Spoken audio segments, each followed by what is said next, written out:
Earlier in the day, we also spoke with Dr. Subir Gokarn, Director of Research at Brookings India, and he's former Deputy Governor of the RBI.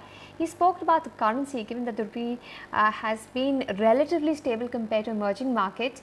Listen in to what his view is on the currency. I think the rupee for the moment is relatively stable.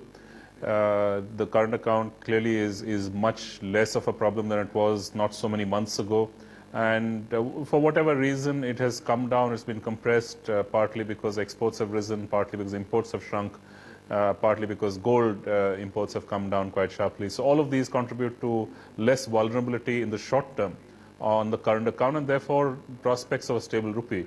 Now, the issue of whether reserves should be accumulated, I think hinges on the judgment that the current inflow, and we've seen a very sharp increase in inflows. Clearly, the rupee has appreciated.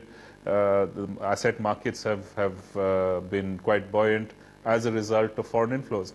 Now, if this turns out to be temporary, for whatever reason, the political outcome does not satisfy foreign investors in particular, then the risks of reversal are quite high.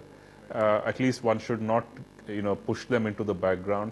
And if that's the case, then it makes sense to accommodate this, what might be a short-term flow, short-term inflow or short-term surge with some sort of reserve accumulation.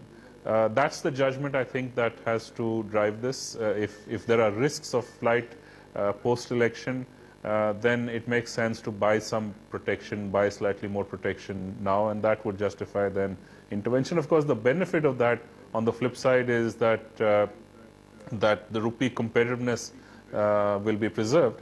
But I think we've got to address the competitiveness issue more fundamentally through all of the other problems we face, infrastructure, labor, and so on. Those are the real determinants of competitiveness. Currency is only a contributory factor to that.